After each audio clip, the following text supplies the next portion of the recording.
All right, so before we get started, last time we were talking about whether buying people's homes for, like, to put in a new highway, whether that was an example of externalities. I've been trying to think about that. I think that's a pretty good example of co-scene bargaining, of two groups getting together, one group paying the other one. Because think of it, both sides would face an externality in this case. One side really being kicked out of their house, having a highway put in, or you get the externality of everyone else who wants to drive there not being able to go on that highway. And when Coase talked about externalities, he said you have to think of it both ways in trying to reach a decision. That, like, say, like the utility polluting, like they're causing externality of pollution, but also if you would like ban them from producing any energy, so then there's no pollution, then they have the externality. They get an externality of like no production, no energy, no one working for them. So there's like it happens like both sides depending on what you decide to do. So I think that's a pretty good example to highlight that both sides would suffer on one way. So paying them off is a way to overcome that. So today we're going to finish off chapter 5, talking about the 4 categories of goods, and then we'll do a review session for the exam on Thursday. So the market isn't efficient in supplying all types of goods. There's goods with certain characteristics that cannot be provided, or they can't provide an efficient level operating in a normal market system. And these are goods that aren't what's called rivalrous and excludable. So a rivalrous good is when one person's consumption of a unit of a good means that no one else can consume it. So if I cook myself up a sandwich, like a nice grilled Charlie, if I eat it, no one else can eat it. Now excludability, that's anyone who doesn't pay for the good can't consume it. So if you don't pay me for that sandwich, obviously, like, I can prevent you from eating it because I made it. So non-rivalrous goods, like the opposite, that's a person's consumption does not interfere with another person's consumption of that good. So like if I listen to the radio, like the old school, like AM, FM radio, that doesn't stop you guys. There's no like shortage of radio caused by that. And non-excludable, it's impossible to prevent a person from consuming even if they didn't pay for it. So imagine someone's out on the mall playing music. They can't stop someone like over there from listening to it because the sound travels. So then a good that is rivalrous and excludable, that's the goods we've been talking about so far. There's things like food, clothes, haircut, Bud Light, Dilly Dilly. One person consuming a unit of that prevents others from consuming it. And if you don't pay for it, they can prevent you from using it. Like I said, that's all the goods we've looked at so far. And that's when the market is going to reach an efficient outcome, when goods are both rivalrous and excludable. Now another example another type of goods is public goods. That's in the bottom right-hand corner up there. These are both non-rivalrous and non-excludable. And because of this, they're usually supplied by the government, because once you provide it, you can't stop someone else from using it. And once you provide it, there's no shortage. Like one person using it doesn't reduce it for another person. So an example is national defense. If the army, they defend me from a foreign invader, they also defend you even if you don't pay taxes. My consumption of national defense, if you think of it in those terms, doesn't decrease its availability. And you can't be excluded from using it once it's applied. So once the government, creates a missile defense system, like that's going to protect everyone in the country, regardless of whether you like pay for it or not. They're not going to like let in an invading army to, let them ransack your house, but not let them touch my house. So because of this, the government provides national defense. Because people being rational, they wouldn't be willing to pay for it. They're going to try to what's called free ride off of others. That's That's when you benefit from a good without paying for it. So if you think about it, it's like, if you know I'm like, I don't know, I pay already the taxes to like pay for national defense, you're not going to pay those taxes because they can't stop you if you don't pay. You're still going to get the national defense. So if it was like a private company doing that, like the private company couldn't, they would have no means of recourse, like if you didn't pay.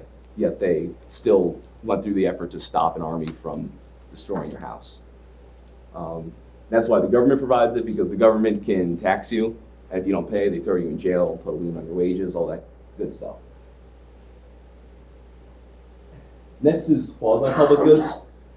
These goods are excludable, but they're non-rival risks. So an example of that is cable TV. So if you don't pay cable TV, you don't get it. Like I don't have cable in my house, so I can't get it. But if one person watches cable TV, that doesn't reduce the availability of cable TV for other people.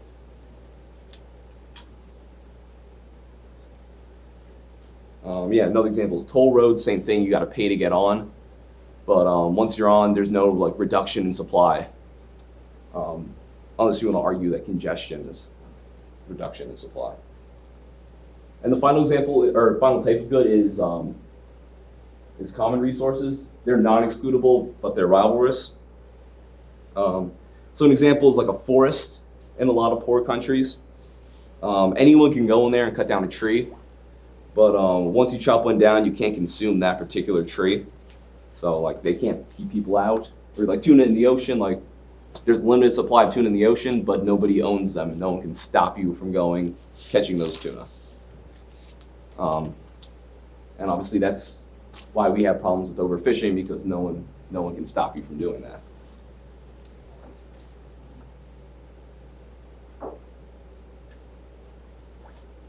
So now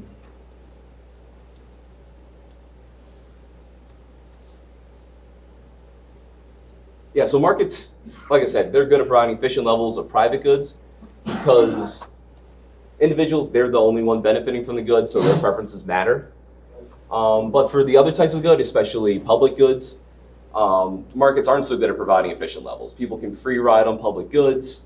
They don't have to pay for it. It's tough to prevent people from consuming it once or when they haven't paid. It faces these other problems. So we have to find other ways to figure out how to provide them. Usually what they do is the government provides those goods. So things like national defense, they do. An example from the 1800s was lighthouses. They said lighthouses were an example of public goods because, you know, who's gonna go pay for a lighthouse? You can't like stop people in the ships on the shore and make them pay. But so what they would do is they would tie the payment of lighthouse to the provision of a private good. So if you went and like docked in a port, you would have to pay a fee that would specifically go to paying for the lighthouse. So that's one way, or that's an additional way to pay for public good. Obviously, things like national defense, I can't think of a way to somehow tie that to a private good. Maybe some entrepreneur could, and they could start their own like defense business. I mean, there are private security companies that do provide some sort of like policing activities. Maybe there's a way to, I don't know, use those ideas, but for the time being, obviously the government's pretty much the only way to do it if you want decent provision of that public good. So let's look at the market demand for private good, and then we can look at how public goods differ. So assume we've got like two people in this case to keep things simple. Right here we've got Jill's demands for fried Charlies and Joe's demand for fried Charlies. So the demand curve, that's the sum of all the units demanded at a certain price. So right here at $4, Joe wants 2, and at $1.50, she wants 3. Over here for Joe, he wants $4, and then 8 at $1.50.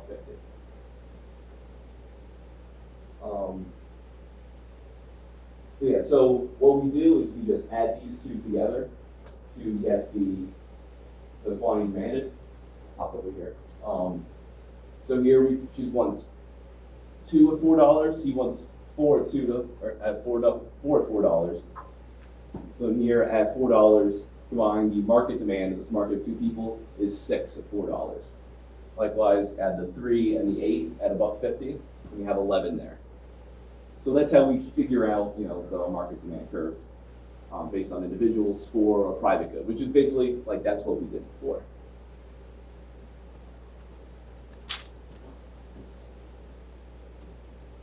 Now, constructed demand for a private good or for a public good, is a little bit different. So instead of adding up the quantity at each price, what we're going to do is add up the price each consumer is willing to pay for each quantity of public good. This represents the total dollar amount that consumers as a group would be willing to pay. Remember, it's like as a group because the good is provided to the whole group. Everyone can use it. So another example here, Jill is willing to pay $8 for 10 hours of private security. And right here, Joe is willing to pay $10 for 10 hours of private security. Because they both receive the services at the same time, the market demand curve, is going to be $18 per hour for 10 units. Like I said, instead of adding the units together, we're doing the price here. So finding the optimal level of production is impossible because consumers don't reveal their preferences. If you're buying hamburgers, consumers go out and each one physically goes and pays for the hamburgers.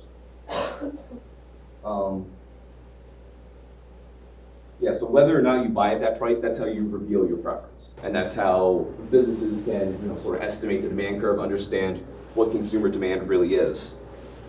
You can't do that with public goods because people don't go and actually pay for it. Once it's provided, it's out there. You can try to guess how many people use it after you provide it. You can count that up. But beforehand, it's impossible to figure out. So the government, what they attempt to do with the provision of public goods is do a cost-benefit analysis. So they try to estimate what this is going to cost, how much national defense costs, and then what the benefit of providing that is to consumers. And if the benefit's greater than the cost, then they provide the public good. If not, they don't provide the public good.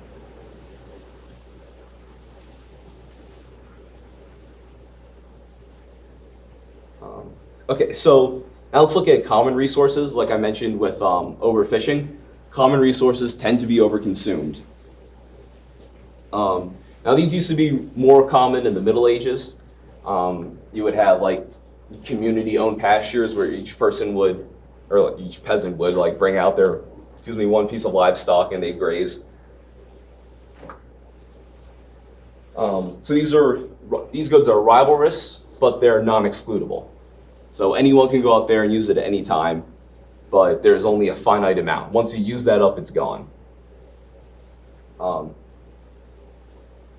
So ideally, everyone would pay for their consumption, but since it's non-excludable, this isn't the case. People are going to go out and free ride and use up goods because it doesn't cost anything. When it's not possible, when people go and they deplete the resources, they use them all, it's called the tragedy of the commons. And no one wants to upkeep the common areas. You have a bunch of friends live in an apartment, think of your kitchen. That's a common area, all the dishes and everything. It's easy for it to pile up in the sink. No one wants to do it because they want the other person to do it. They want a free ride off of their labor.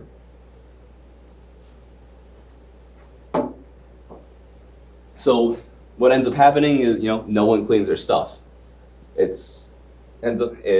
get a tragedy of the commons situation. Now it is possible in this case to establish property rights that whatever you make dirty, you've got to clean up. If you're able to do that, then obviously you don't have a commons problem here anymore. You've just got each individual having to clean their own stuff up. So that's one way to solve a problem with the common resource. Another example is pizza with friends. Say you all pitch in, toss in some cash and buy pizza together. Think of the pizzas being owned in common. If you don't eat that next piece, someone else will, because there's only a limited number. The cost of eating that next pizza for you is $0, the marginal cost, because like you've already put in the money. It's already yours. You might as well eat it. I mean, there could be a cost. If say you eat the whole pizza, like Hugo might, friends may be mad at you, so that is some sort of a cost. But in general, there's no monetary cost you're putting out for this. So what people tend to do, overeat the pizza. They'll try to eat as many as possible, leaving fewer slices for your friends. You're not considering the cost that they face. You're not trying to optimize like the amount of pizza for everyone. You're just trying to maximize yours at this time, because if you don't, someone else is going to take it. Now, the common example of this that they talk about is grazing land in England. Each family brought the livestock to the place and they let them feed. The cost of additional grazing was $0 or £0, whatever they used back then. So if your animal didn't eat it, someone else was going to. So the result was overgrazing, the depletion of natural resources. You'd have barren fields, then it rains and washes the mud away. You lose all the nutrients and nothing can grow there. So what you got was a lack of saving for the future and a lack of investments. You're not going to save grass in the future if someone else is just going to come along and eat it. And you're not going to invest in the field. If you pay to invest, say you consume less now, and you also build something or plant better crops and weed it, someone else can just come in and take it. So it doesn't encourage you to save for the future, to prepare to make things better. You're just keeping things the same at that sustenance level that it's been at. So this sort of thing, this hurts long run growth because you're not making any improvements. So that brings us to the importance of property rights.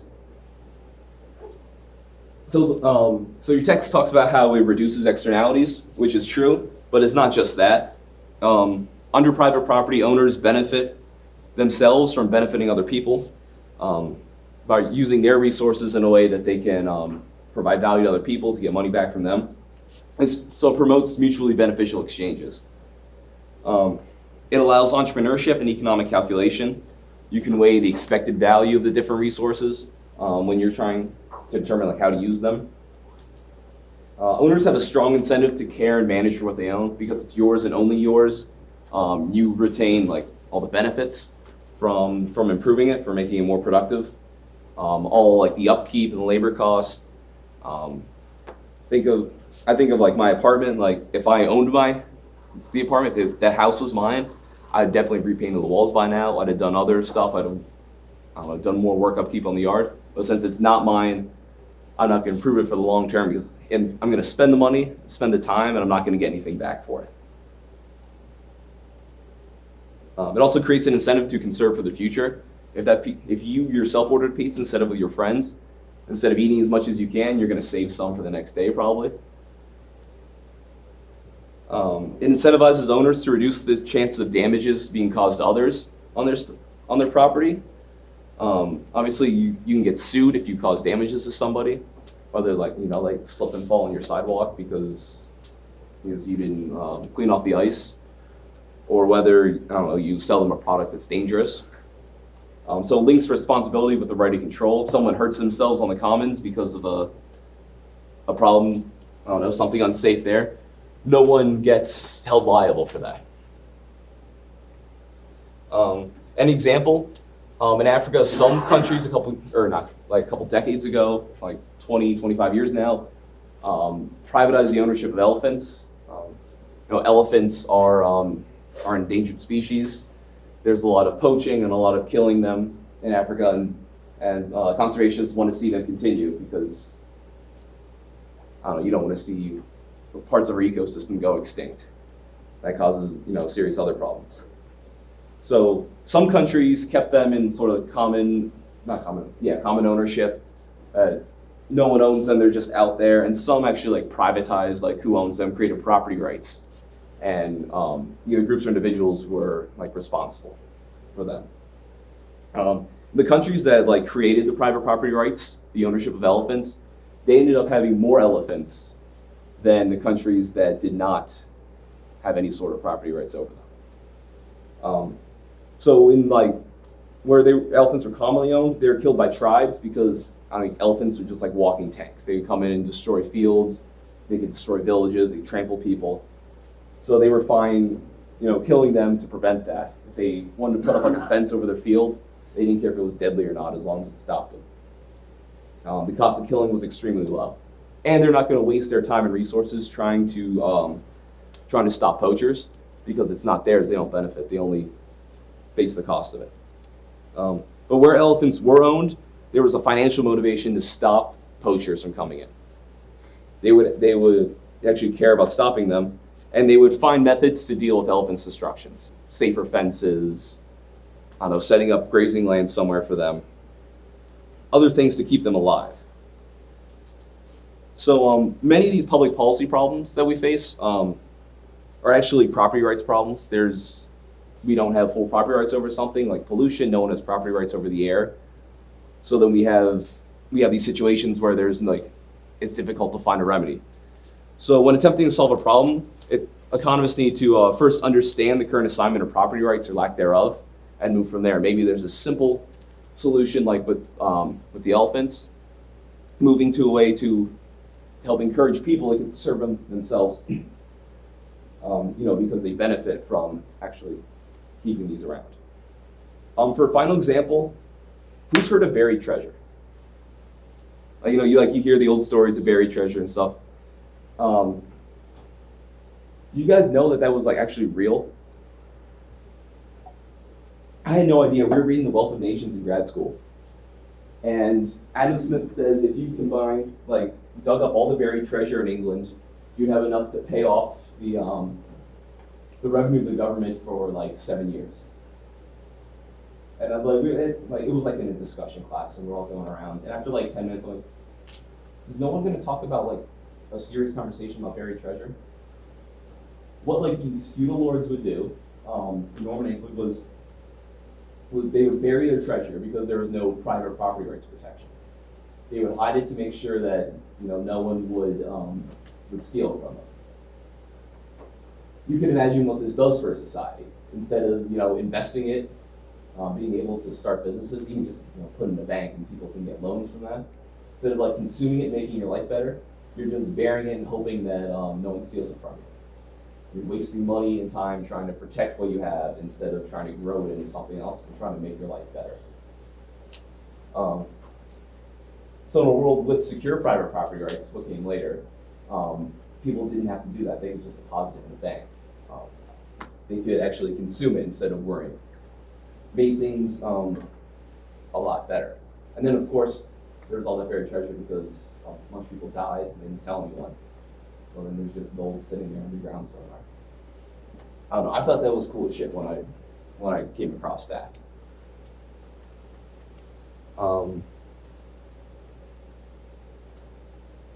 Yeah, so that's it for chapter 5. Right?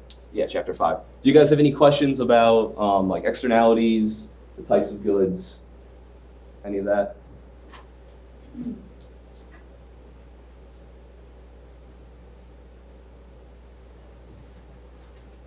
All right, so before we get to the review, because we got a bunch of time left, I'm curious what you guys think about education. We talk about education a lot as a positive externality, and I do believe it does have a positive externality. I'd rather live in a more educated society than less educated society, but especially college. Do you guys think that it's obviously valuable? It increases your earning potential. Do you think it's because of the skills you learn, or that it's just what Brian Kaplan, this one economist, what he argues is that it's purely just signaling. And what signaling is it's a way it's an outward sign to show something about yourself. So you guys think of education as being more valuable because of the stuff you learn and the development of your own human capital, or just because you're signaling to them hey, I'm smart and I can learn stuff, so you can teach me stuff once I start with the company? And you think it differs across majors? think we go to school for 4 years to start with 4 years and then we can learn. Well, if you went to, you can like go to Harvard and just sit in on classes. I mean, you can do that here and just sit in on random classes. You can learn all the information. But a lot of places are, degree required. You say, oh yeah, I sat there and learned all this stuff on this person. So a random person could just walk in here and sit down in this class with us? Yeah. I did in grad school once. I already. You wouldn't be like, hey, get the heck out of here? Like, this or something? If they were like seriously here to like learn, now I would. If they were here to like dick around. Why am I paying 25 grand so that I can get the degree? So I could just be here for free. You never heard people? They just like all I want is that degree and then I'm gone. That's plumbing. That's what I don't know, it depends on like jobs too, and careers. Yeah, I feel like if you're a civil engineer, you need to know how to build a bridge. Yeah, I mean, But I feel like with if you're like a marketing major, no offense to marketing majors, like you're learning some skills, but I mean, think of it. How many classes are actually in your major? I can't tell you one thing I learned in What was your college. major? Mark- Okay. I'm a marketing management. I can't tell you one thing I've learned, or not marketing, marketing and entrepreneurship. And one thing, I'm gonna be a senior next year. I can't tell you one thing I will use for the school in my life. My main takeaway from my I guess only one marketing class, was when Dean Fry was talking about how businesses, like their mission, like Disney is just like in the, I forget what you call it, like giving people like wonderful experiences instead of just saying like we're a movie and media company. So it gives them like a broad goal. They could fit in other businesses because it fits their goal, but not the specific thing they do. Besides that, yeah, you're like networking. Yeah. Yes. Networking and signaling. I feel like too, the fact that school is so expensive nowadays that in the near future, we're gonna see a lot of people not going to school doing more trades because I read an article a couple weeks back about how in DC, there's such a scarcity for like trades like plumbers and different things that you need in that area, that some of them are getting paid upwards of almost 3 figures because there's just such a high demand for them and there's not enough to go around. Yeah. So it's crazy. Like I'm thinking about like after school, if I can't find like a good paying job, like within a year after I get my degree, like go back for a trade or something because of the fact that they're making such good money nowadays. Yeah, there's a ton of money to be made in trades. And all our guidance counselors in high school, you need to go to college, you need to go to college. It's You crazy. don't want to be a trash man. And a trash man make more than that. My buddy's been Yeah, working in no. construction since high school, and he just made like, he got promoted to like a manager at 21 years old. He made 130 grand last year. But the thing is, like, At 21, doing construction. if we all like, That's awesome. say, like, House and all that. if we all said like screw college, then like no straight jobs would be like highly competitive and obviously like not everybody. Yeah, bid down the I salaries. think age expectancy is gonna go down. Do you see what's happening? At least for my student life. Well, my thing is like, school kind of sucks, like studying and everything, so like, I think that's the main reason why people like, just were good, because it's like they can still make a decent living and they're not all the whole crap 4 or 5 years or whatever. Starting Yeah, salary. 4 or 5 years, you're making like 40, 50K as an accountant. Yeah, Or and, you can make, like, studying 80, all the 90K. time, you know, or you can just. Starting salary for a teacher that went to school for 4 years in Pennsylvania is like 37. Yeah. Yeah, like that's just. That's You the can thing. like work. Like what Spencer was saying about a trade school, my dad works for, my dad's the superintendent of a construction company. He has to hire welders and he has to pay them like $45 to like $60 an hour because there's like such a demand for them. Yeah, I had a friend from high school who was a real fuck up. And took like several years just, I don't know, being an idiot. And then got his welding degree, and now like, he's like one of the highest earners in the high school class. No one ever would have guessed it. He's done this.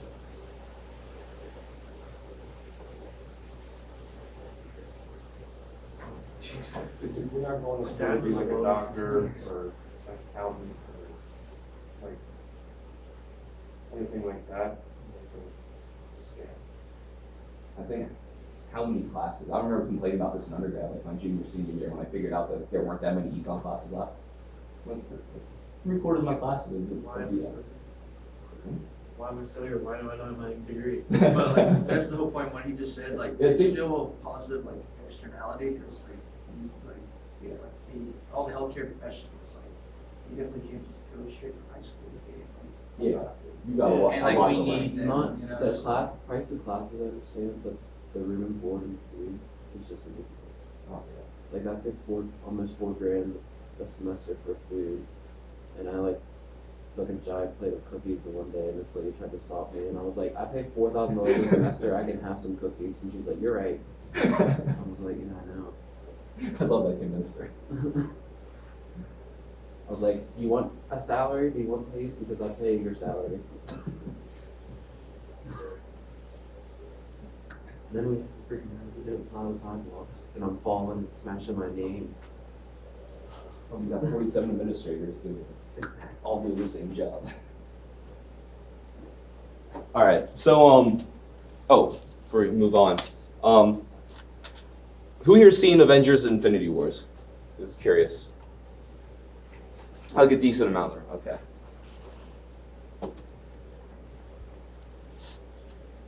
All right, so do you guys have any questions for the exam before we start going over this review sheet?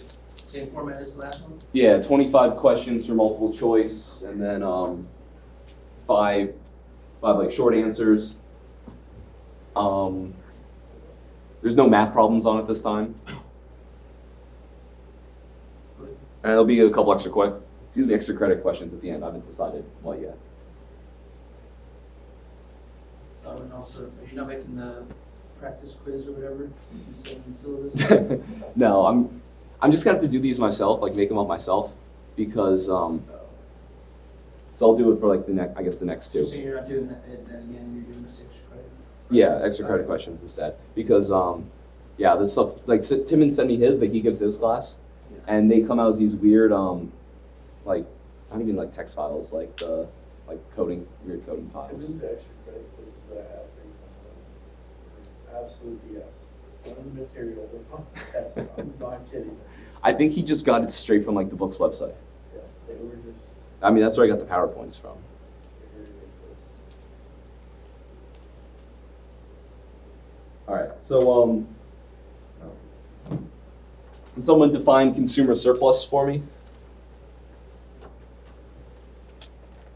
It's when like the price of a good is lower than the price that they're willing to pay, so that gives them more incentive to pay for it, because of what they're willing to part with for it. Yeah. Yeah, just the basic idea that it's the price is below the value that you get when you buy a product. All right, so I guess there will be some very, very basic math. So say the price of a good is $4, and the consumer values it at $7. What's the consumer surplus in this case? $3. $3 is 7 minus the 4. All right. So describe where consumer surplus is on a supply and demand graph. So if we've got price and quantity, demand, supply. What area is going to be the consumer surplus?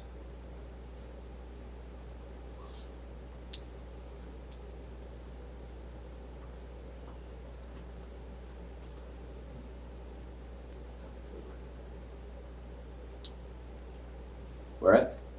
Wait, I can point at right here.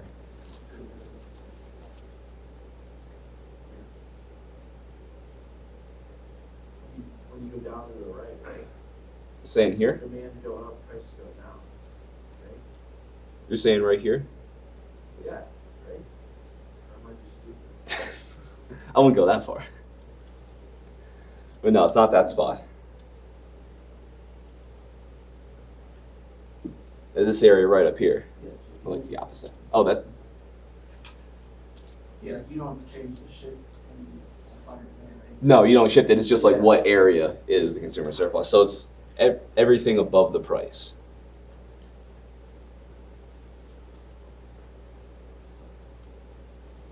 And how does price elasticity of demand affect the consumer surplus?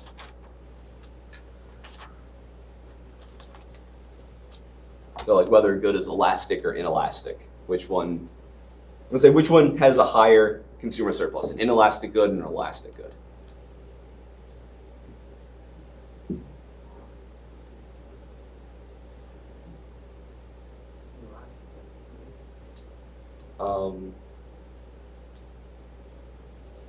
It's a inelastic demand. So if you've got, yeah, so your demand's like that. Wait, that was supply.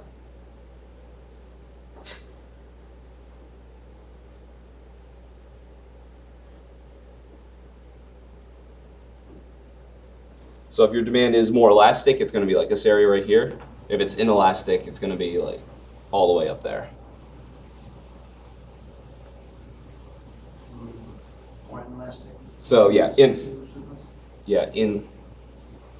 inelastic, larger consumer surplus.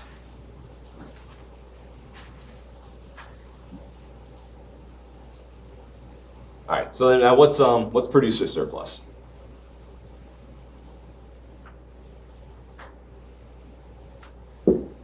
So when they sell it, like, if they sell it at like the price that's like not worth its value.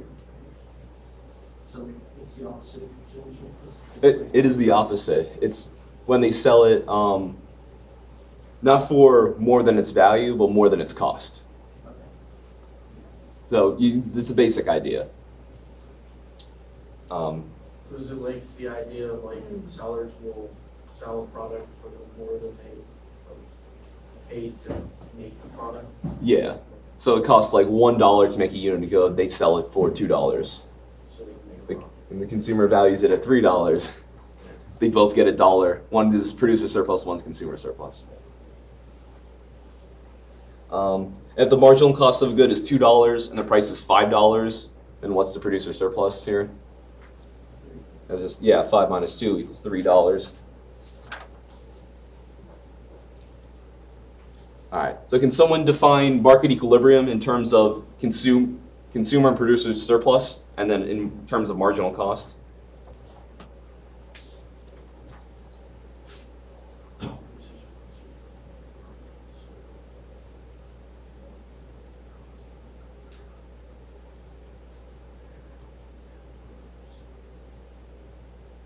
All right, so let's look at just at like marginal cost, marginal benefit. How do you define equilibrium in that case?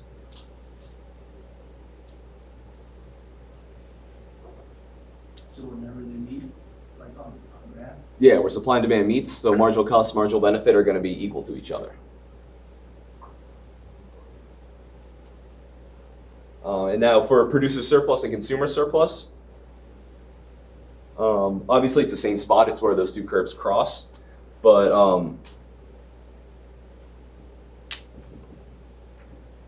what can you tell me about what happens to consumer surplus and producer surplus at this spot? Would it be sort of the same thing, like if, like with marginal cost, marginal benefit, how they're about equal there? Like if it, like how, if the price of a good is $4, if it's valued at $7, they have a $3. Like the consumer surplus is $3, and if the producer surplus would be $3 as well, would that be equilibrium then? When they both equal the same? They don't have to equal the same. That's only if they have the same price elasticity of supply and demand, like if the slopes of the curves are the same. Yeah. But it's where those two are maximized. So, pretty similar, but it's, Efficient then? what's that? Or it's like the most optimal, like efficient? Yeah. It'll be efficient where you maximize both of those. Yeah. All right, define what a price floor is and then give an example of a price floor.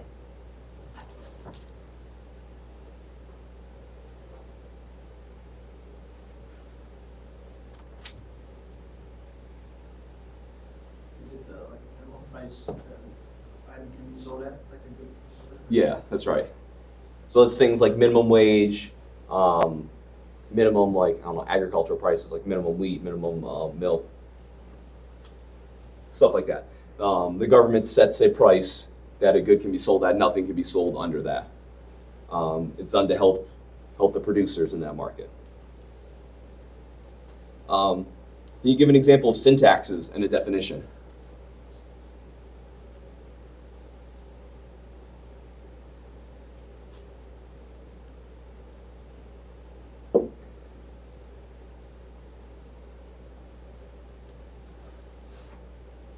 Is that like when, they put like taxes on goods that like they consider to be harmful or like bad for you, like how they did with the whiskey rebellion and everything, how they put the taxes on alcohol?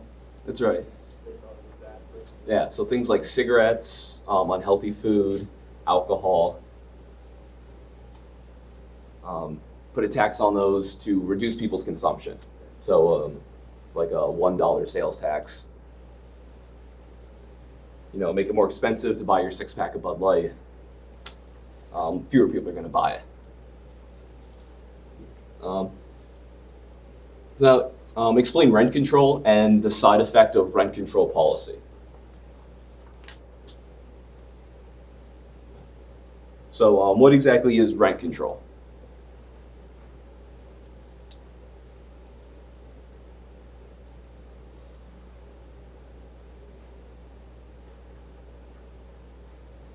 All right, so rent control is when the government puts a maximum price on the amount of rent a landlord can charge a tenant. So it's an example of helping trying to help the consumers at the expense of producers, and it's a price ceiling. So it's a price ceiling. It's done to help producers or consumers at the expense of producers. And the government just sets a maximum price for rent. So think of where the price of product could be sold at. And some of the side effects of rent control policy, there's less investment in newer rental properties. Because the cost of upkeep keeps increasing with inflation and the price doesn't increase, the quality deteriorates. They shift rental properties from residential to commercial, so they'll sell to businesses where there are no rent controls. Yeah, that's enough. Is U.S. drug policy supply side or demand side focused? Like which side did they try to stop? And how does this affect the demand for drugs? Thinking of drugs, illegal drugs as like an actual marketplace.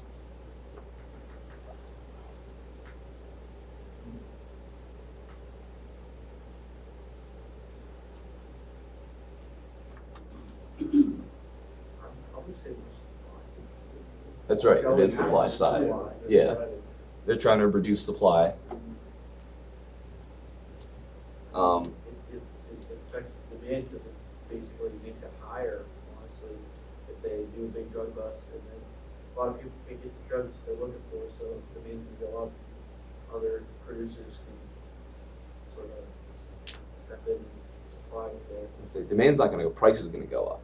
Yeah. Yeah. It's not, it like, the demand just gets higher, but that will cause the price of the drugs to go higher as well, right? It's not going to make demand go higher, but what's the demand curve like for illegal drugs? Is it really steep or is it really flat? Yeah, super steep. Yeah. So if you've got the supply here, there's a big drug bust. You get, I don't know, a ton of cocaine, literally you catch coming into the country. So you decrease the supply. Quantity hasn't moved very far and goes from here to here. But the price goes from down here all the way up there. So you get a big jump in price, but not that many people are stopping because, man's pretty inelastic. There's a physical need and desire to do drugs.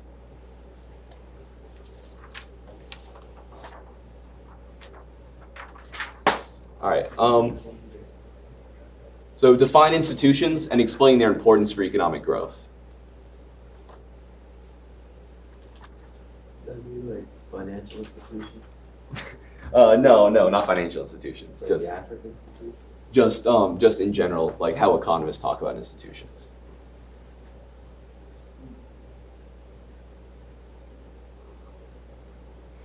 All right, so institutions are like humans like norms and mechanisms that we develop to deal with things in society. You can think of it as like the rules of the game, and then the enforcement mechanisms we put in place. I'm talking about things like the UN and like NATO that are institutions that are supposed to foster. Yeah, so sorts of governments or like private governments, like the UN isn't really, it's not sovereign, Yeah. but so like governing body, that's an example of an institution. But things like property rights are thought of as an institution. Yeah, homeowner associations, like private associations come together when they have like their rules, and it's even informal rules and customs. So like how we in society say don't lie, don't steal from people, those sorts of things, those are still institutions. It's a real like kind of like mushy term. But having good institutions are important for economic growth. If you have like property rights, you have government that will enforce those property rights. Make sure businesses don't cheat you, make sure people don't rob you. Like those things are necessary for economic growth. All right. Now explain command and control solutions, externalities, and what their drawbacks are. So command and control is when the government they like force a policy on individual like businesses to try to like limit or stop the externality. So for utilities, it would be like requiring each one to reach a certain level of emissions, or actually telling them of ways that they have to like reduce emissions. Another example is in mines, they have to in coal mines, they have to spray like rock dust and gravel in there to make sure like the explosive coal dust like basically doesn't explode. That's like them forcing a solution on them, telling them what they have to do. Or another example would be like when they, like back in the 70s when they told like companies producing aerosols you can't put like CFCs could no longer be like outputted by Yeah. aerosols and things like when you couldn't have refrigerants, different things like that too. Yeah, that's another example. If you ban DDT, yeah, like those sorts of things. Some of the drawbacks is that government officials, like anyone else, don't have complete knowledge, so they might not know how easy or difficult it is for an individual place to say reduce their emissions to meet that. There may be unintended side effects of banning something that they don't realize yet. Yeah. All right. So now define an externality and give an example of a positive or negative externality.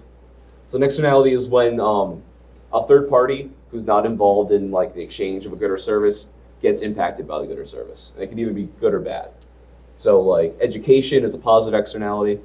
More educated population is odds are it's gonna be a better place to live, even if you don't directly get the education yourself. What's that? What part of it? The first part? So an externality is when a third party who's not involved in an exchange gets impacted by two other people.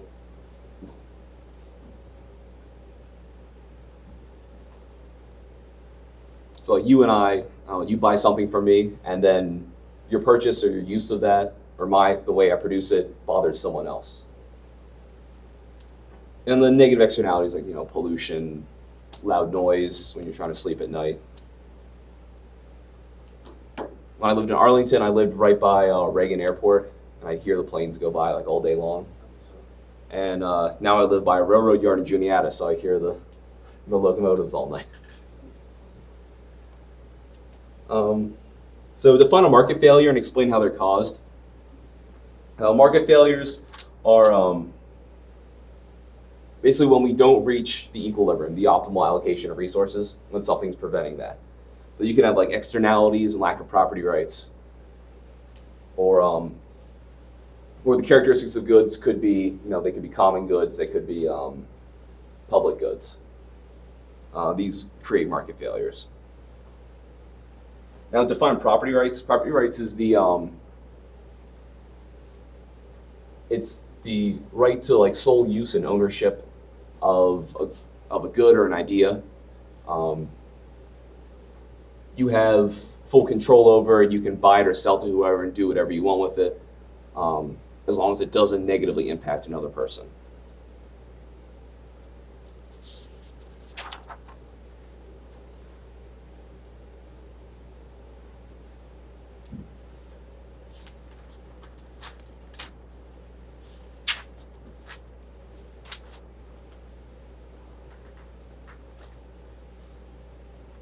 So now draw a supply and demand graph for a negative externality, just to show what happens.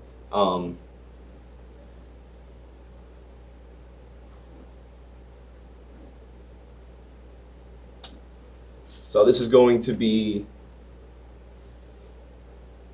I'm gonna call this the private.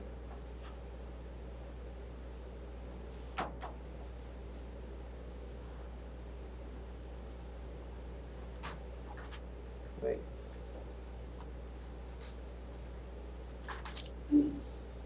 And then this is going to be society.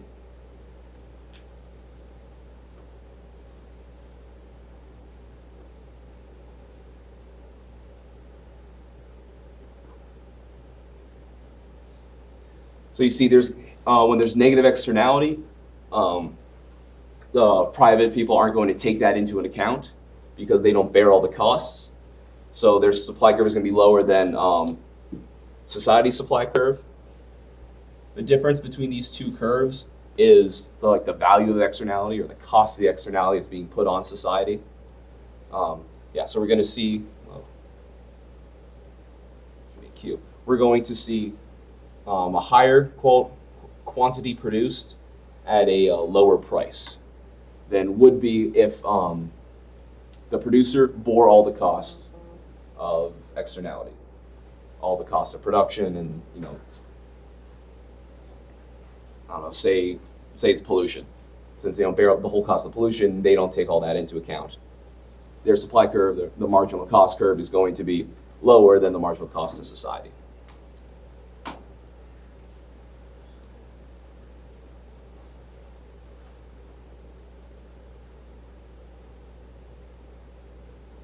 All right, so now define the Coase theorem. The Coase theorem states that when there's low transaction costs and there's clear private property, two individuals or two groups can bargain with each other and reach the optimal outcome.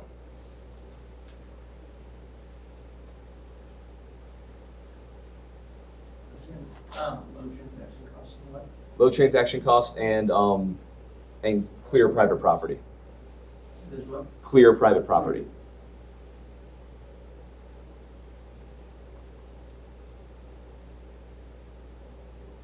And there's what? Then they can bargain with each other to reach the optimal outcome.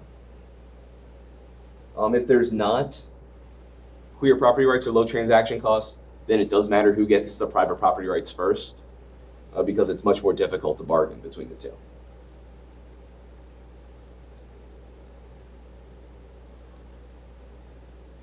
All right, so define a public good and give an example. Public good is it's non-rivalrous and non-excludable. Because that's usually supplied by the government. So an example is like national defense. Education is not a public good, even though the government often provides it. Education is rivalrous and excludable. I can prevent people from getting in the classroom. Classrooms fill up. So it's not actually public good. Government supplies it because it has a high positive externality, especially for like elementary, middle, high school. Okay, so yeah, so the definition is a good that's non-rivalrous and non-excludable.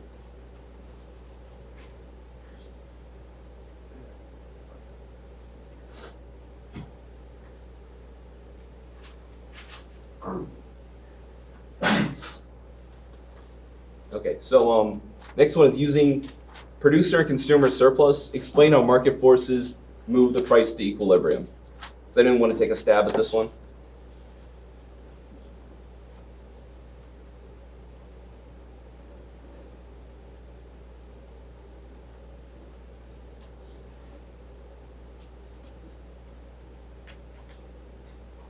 So let's say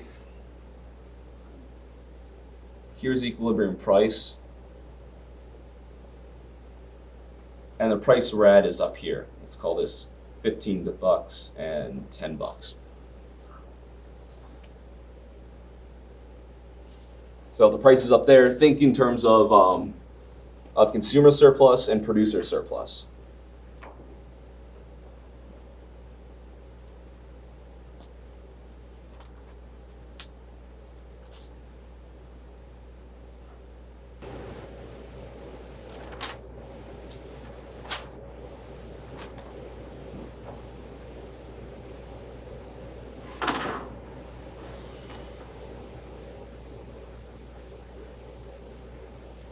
We'll say this right here is $5.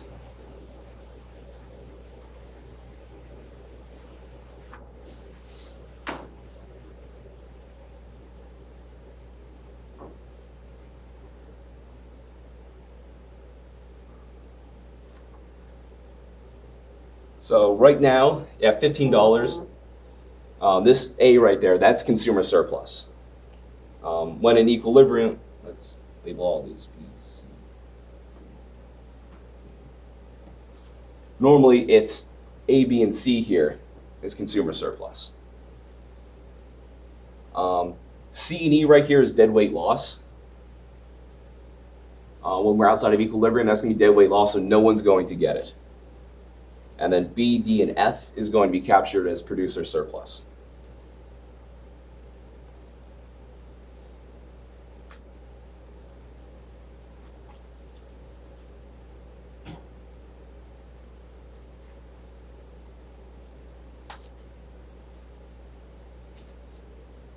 Because of this,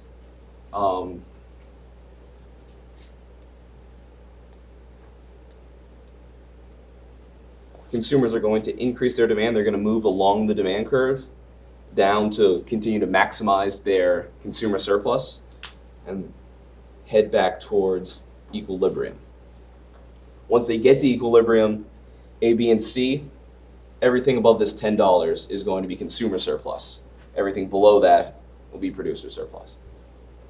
I mean, what another way for like market forces to do price and equilibrium is like if consumers think a product is like overpriced and they like stop, like they either boycott it or just stop buying it because they deem it too expensive. And like suppliers like listen to that and they know it and like they find a way to like maybe cut down costs for like the production of a good to then lower the prices down to meet that. Like and get it to an optimal price for both parties. Like would that be an example of that as well? That's exactly how, that's all that's correct. That's not an answer to this question. Because this is just in terms of consumers, producer surplus. But yes, that's also how to reduce like prices. Like that's not really consumer producer surplus. no. So you said that consumers are going to try to increase their demand curve, right? That they're going to try to maximize their consumer surplus by like moving the producers. So the producers, I keep wanting to tell this as a marginal cost story.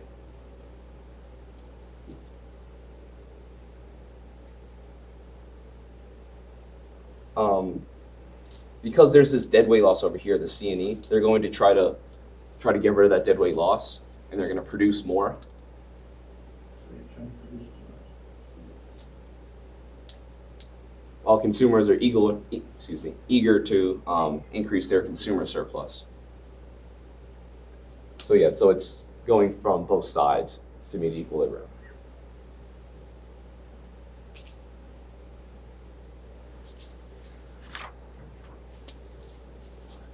Okay. Next one, draw a supply and demand curve where the consumer surplus is greater than the producer's surplus. Compare the price elasticity of demand and the price elasticity of supply and say which is greater.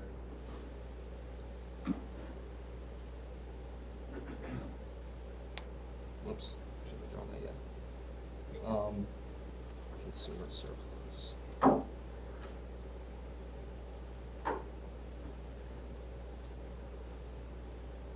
So because consumer surplus is up here, producer surplus is down there. What you want to do is draw it so that the demand curve is steeper. And that's going to make this triangle down here smaller than the triangle up there. So another way to draw it, if I wouldn't have gotten over eager and just draw my supply curve, would be to draw like a flat supply curve, and a steep demand curve. You see there, like this is much smaller than everything up here.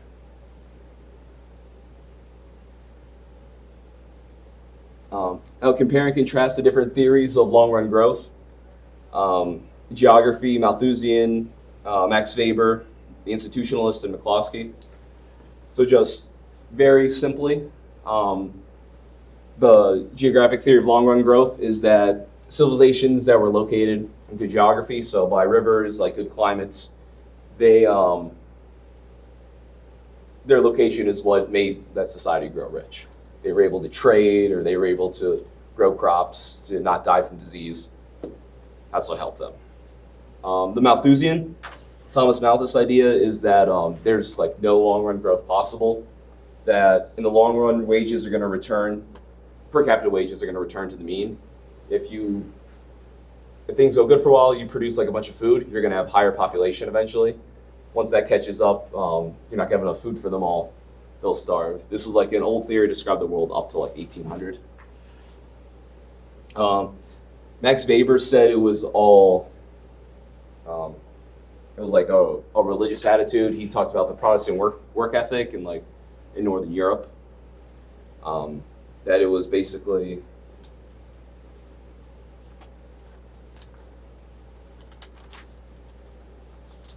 sorry.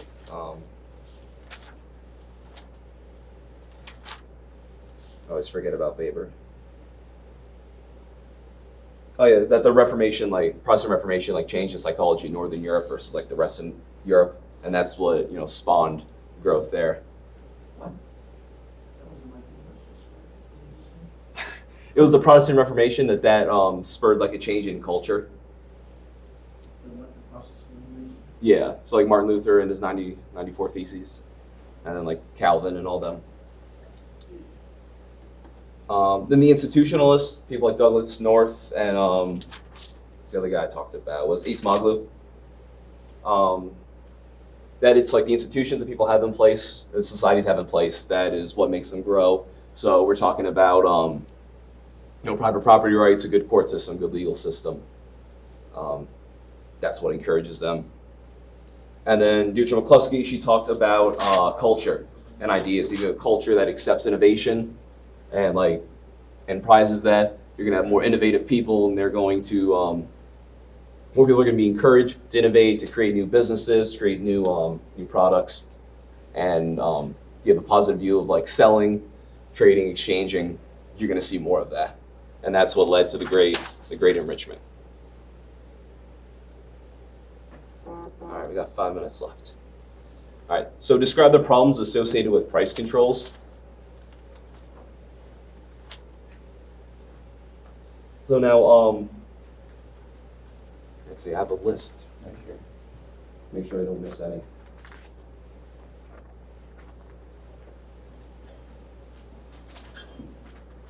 So price controls, they mask real changes to economic fundamentals. So you don't understand what changes in supply and demand are going on if it's a change in relative scarcity, I don't know, there's a drought. So there's a smaller wheat crop, so the price goes up because of that. You put a price control on, people don't know that, they don't cut back on their consumption of wheat. So you end up with a shortage. The role of profit is neglected. It's looked on in a negative light instead of as proof that a company is providing resources or providing things that people need. and so it doesn't encourage more businesses to enter that industry, or the firm that would have been profiting doesn't encourage them to produce more. Price controls replace economic competition with political competition. So people try to get favors from the government, try to get the goods they want to sell, have a price control put on them. Businesses try to lobby the government to not have a price control put on them. So you're expending resources to lobby instead of to like create things. So it's not making people any better off. Price controls normalize attitudes of reliance on government.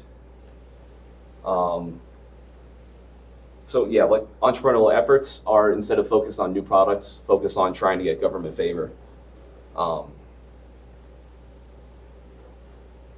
And people see government as the solution to higher prices instead of trying to find new innovations or increases in productivity. Price controls generate regime uncertainty. So if people think the price controls are going to change in the future and someone new gets in power, they're going to increase them or decrease them, it complicates their decision making and prevents like long-term investment. And it masks the true causes of economic problems. So all the underlying things, it can be monetary policy, tariffs, regulations, taxes, changes in relative scarcity. You can't see that. It hides them, so it's tough to solve problems that you don't know exist. And finally, the last one, draw a supply and demand graph to show the negative externality and explain how Pigouvian tax works, in theory, moving the market back to equilibrium.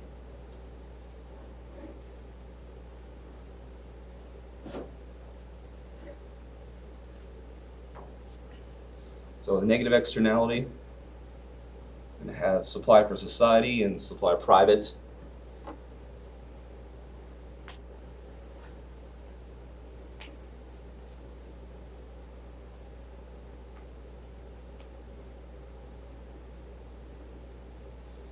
So basically what the theory is for Pigouvian tax is you put a tax on it equal to the externality. What that's going to do, by putting that cost on producers, it's going to shift the private supply curve up to society supply curve. Obviously, in theory, it perfectly offsets it, moves you completely to equilibrium. This dead weight loss in here in these two triangles disappears. So now the price the consumers pay is going to be up here, the price for society, but the price that the businesses, the ones who are creating the externality, they're going to get this old supply curve where it crosses there. I'll say producer. They're getting that lower price because they're paying the tax. So it's going to be, that difference there is going to be the tax that they pay. So with that, 1 minute under.